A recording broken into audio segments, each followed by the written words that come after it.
तुम्हाला आता आल्यावर काही त्रास होता?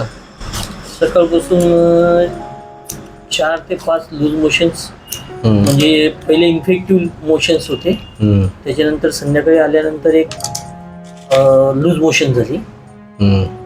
पोट पूर्ण दिवसभर जाम होता आणि सतत आंबट ढेकर आणि जरी ते याचं औषध घेतलं मी अधूनमधून पोटामध्ये कळा पण येत होते, जे आपण त्याला हे म्हणतो क्रॅम्प टाईप कळा येत होते.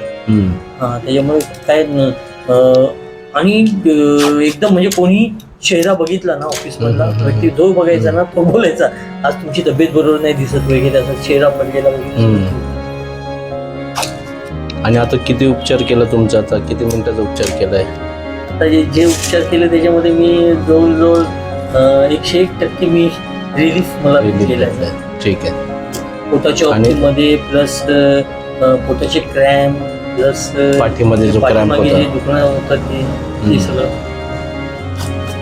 आणि हे ॲक्युप्रेशरचं ट्रीटमेंट सुजोग ॲक्युप्रेशर यात लोकांना काय सजेशन देऊ शकता की तुम्ही? सजेशन्स म्हणजे जरी आम्ही स्वतः ॲलोपॅथी याच्यामध्ये आम्ही सर्व्हिसला असलो तरी सुद्धा ही आपली परंपरागत थेरपी आहे आणि हिच्याने विदाउट मेडिसिन तुम्ही स्वतःला ठीक करू शकता. तुमच्या आतमधली जी इंटरनल इंद्रिय आहेत त्यांची शक्ती वाढवून तुम्ही स्वतःला ठीक करू शकता. बरोबर आहे.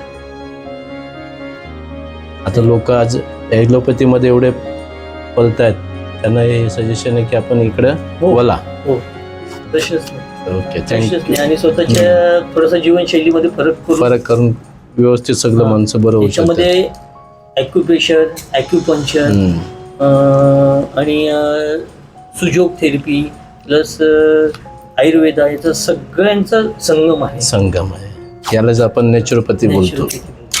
खूप खूप धन्यवाद सर तुमचं आणि आभारी तुमचा की एवढं चांगलं तुम्ही सांगितल्याबद्दल. थँक्यू.